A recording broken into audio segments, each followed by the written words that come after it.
Howdy. What? You start. Howdy. What day is it? Thursday, August 20th. 20th. Yep, Thursday, August the 20th. So we don't have a whole lot. We got 3 things, but they're pretty good. They're pretty good. I like good things. So first of all, National Bacon Lovers Day. And you hear our dog slurping in the water over there. Why do they always wait until we start filming? They're just getting over a panic attack. I know, the storms. We had some big storms We've had some roll huge through. storms just run through here. Yeah. And he is over there just slurping. The other day it was in a video and I thought water was dripping. I go, what was that water dripping in the background? It was Cooper slurping up water. Yeah. All right, so anyhow, back to this. National Bacon Lovers Day. Yay. The crispy, chewy, mouth-watering food that we call bacon. The history of bacon, all right, dates back as far as 1500 BC. Records show ancient Chinese enjoyed cured pork belly, and other records indicate Romans. They used it as well. So it didn't get termed bacon until the 16th century. And then it popped up, with a cut of pork. Scientists consider bacon one of the most pleasing food since. Well, our doggies sure think so. I don't know, salmon. Oh, they like salmon too. Yeah. But bacon's up there. Yeah. It's one of their favorites. So I thought about that. I mean, bacon, one of the most pleasing food scents. Oh, yeah. It's kind of... Because at work, when they're making bacon, you can smell it all throughout that lobby, and everybody's like, did that Tuesday. Bacon. Monday. Monday. Bacon. I mean, And so everyone knows what it is. No one asked, what is that smell? Everyone knows bacon. It's a good point. Because I hadn't, I was thinking about it, going, okay, is it the most pleasing food scent? It is. So when you smell it cooking. Yeah, it is. I mean, it's one of, I'll say for sure. But I can't think of anything better, I guess, than that right now. I don't know. Cookies, bacon is pretty good. I like that. Chocolate chip cookies or something, The U.S. and Canada saw a surge in bacon consumption in the 2000s, prompting bacon to become included in recipes outside of breakfast. Seems like I remember going on a business trip to San Antonio, and we were on the, I forget what they call that. Rio water. Grande. No. The waterway downtown there. Oh my goodness. Yeah, somebody will know out there. And we had bacon ice cream. And that was one of the first times I had ever heard of bacon being used really like that. We had some bacon on vacation in Orlando a couple months ago. Remember at the Dog Bone or whatever that restaurant was called? They had the candied bacon. It was almost too sweet. It's good, but almost too sweet. It's very popular, though. Yeah. So, I mean, used to breakfast, but now it's kind of making its way everywhere. Good old BLT sandwich. Can't go wrong there. Bacon is a versatile ingredient found in many dishes, often taking on different flavor, both savory, sweet, depending on the dish. Now, here's the most important debate, and we might just put a poll question up there. What is your preferred doneness? What is the perfect bacon doneness? Crispy, extra crispy. What's the perfect bacon? Well, I don't know how to explain it. I don't like it to be overly crispy, but I don't like it to be flimsy. Yeah, I'm right there. There's just this, it's kind of like eggs. There's a very small window there of enough, but not too much. I don't like it to look raw. Yeah. You know what I mean? Yeah, I don't want to bite into it and then it just pulls because you can't cut through. You can't bite through it. I like it just done. I guess so. If it breaks, I don't like it. I do not like crispy bacon.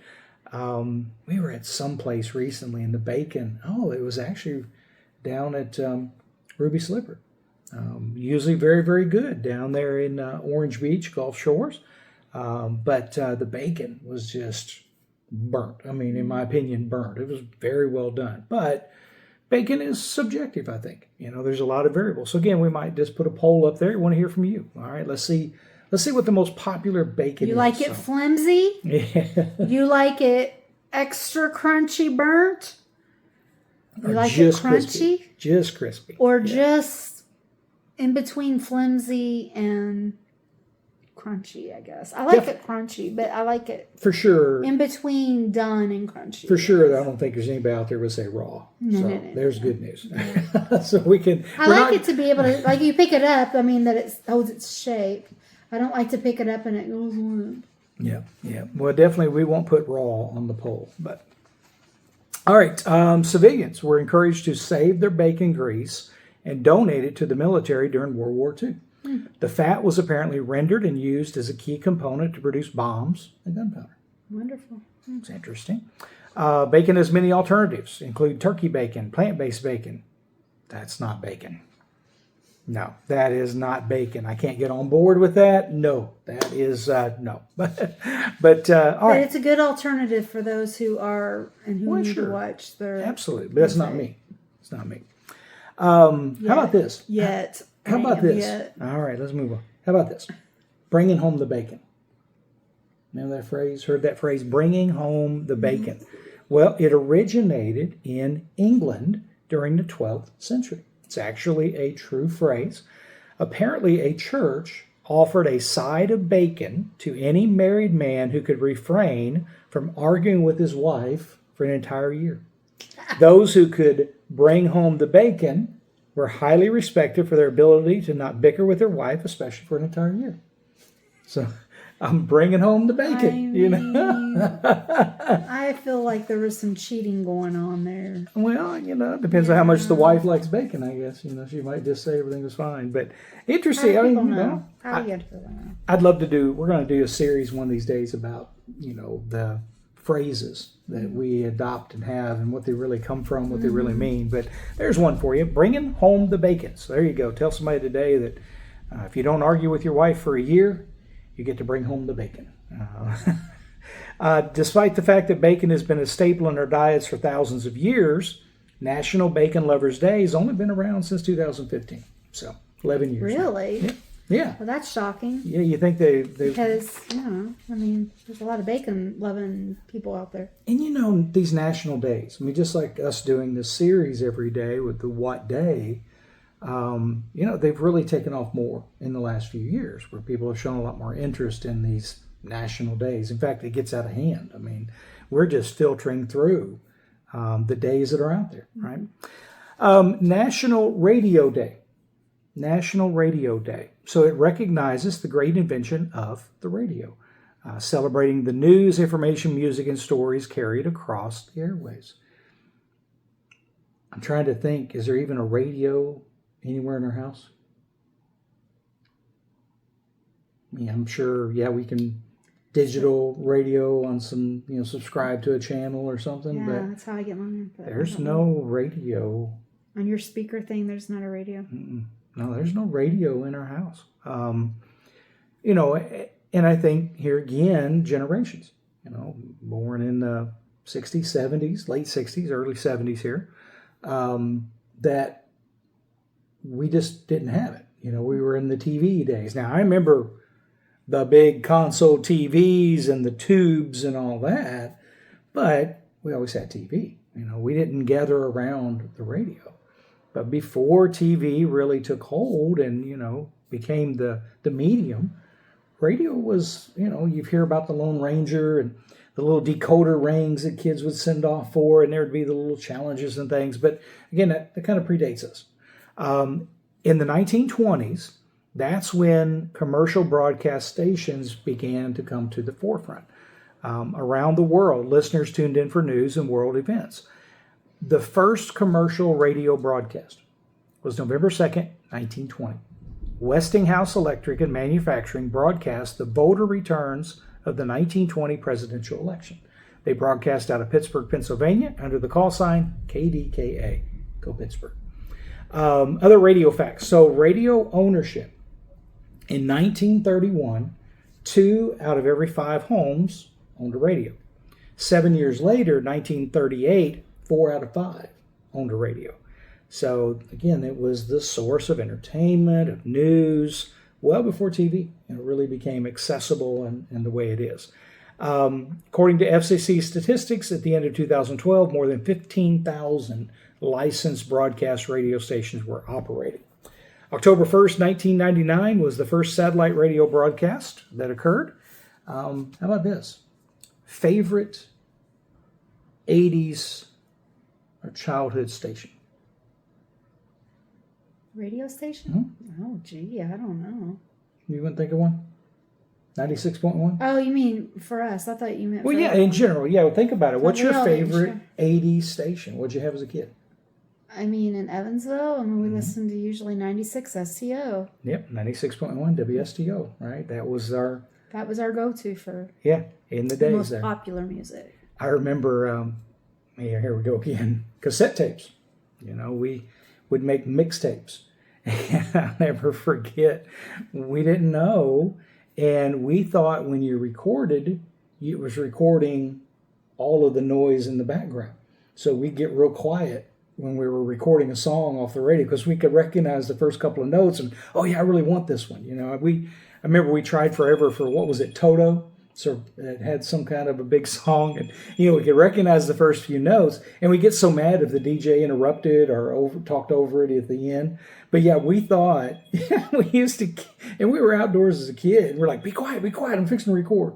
And we learned very quickly that it doesn't record the outside sounds, just the radio that is being played. So yeah, radios, boom boxes. Remember the boom boxes? Again, there was a lot of radios back in that day. Walkmans. Boy, we can get into all kinds of goodies, can't we? Sony Walkman, and in the day. All right, here's one I know you can get behind, as you say. National Chocolate Pecan Pie Day. Oh, my Atlanta. You just started doing those, the last 10 years maybe? Man, they're so good. It hasn't been long. You always got to make me the pecan. No, can't do it. But you get your chocolate and pie too. I love pecan pie anyway. But then when you add the chocolate to it, it's like perfect. You ruin it. No. Yeah, it ruins it. Yeah, if you want chocolate, put some syrup on it. So here we go again. We have a differing of opinions. So we might put another poll up there and see where's the vote's going to fall. With the majority going to be chocolate and pecan or just pecan? Why didn't I make one today? Yep. Doggone it. Yeah, you still got time. Remember, this is Wednesday night. So tomorrow is the day we're talking about. See. Now leave the chocolate out. We'll pretend it's in there. All right. So I found this one. There are 4 types of pies. Okay. And at first I'm like, what? How many types of pies are there? Well, there is cream, custard, fruit, and savory. And there again, a little tidbit that I didn't know. In fact, I didn't know what the question was even kind of alluding to. I'm like, okay, apple, peach, I'm like, there's a whole bunch. That's the types of pies that I know about, right? And by the way, those like me, National Pecan Pie Day is July 12th. So we've got to go We missed it, sorry. a while, on that. All right. Well, bacon. You're actually making some bacon wrap sausages or something, aren't you there? For my residents for tomorrow. So tomorrow you'll be serving a bacon there. Well, it's Cowboy Week. Mm-hmm. It's Cowboy Week, so I had to do something with bacon. I posted Ricky's picture earlier with Did her ya? pigtails. Oh, Ricky's so cute. Ricky the I Goose. love Ricky. Ricky the Goose. That's all ready to go for the Cowboy Week. I think I put Western Week. So, Western Week, Cowboy Week. I've been saying Wild West. Wild, Wild West. All right. By the way, I think I said Will Smith turned down The Matrix to make Wild, Wild West. Is that right? Yeah, poor guy. Not that he needs the money or anything, but, what a difference that was, huh? It's just not, I couldn't picture Will Smith as The Matrix, but that's old, Keanu Reeves, right? National Bacon Lovers Day. Don't forget, we're going to get that poll up there. Vote on your crispiness. What is the perfect bacon? See if you can find a radio in your house. Make that a scavenger hunt tomorrow. Post a picture of it. Yep. Post a picture of a radio if you have one. Find a radio, right? My kids would love to see one. Oh, man, I remember when they saw a phone booth. They were like, what was that, down in the Bahamas or somewhere Caribbean, that they first saw a phone booth. and then the chocolate pecan pie day. Ooh, mercy. Yep. All right, everybody. Have a wonderful Thursday, August the 20th.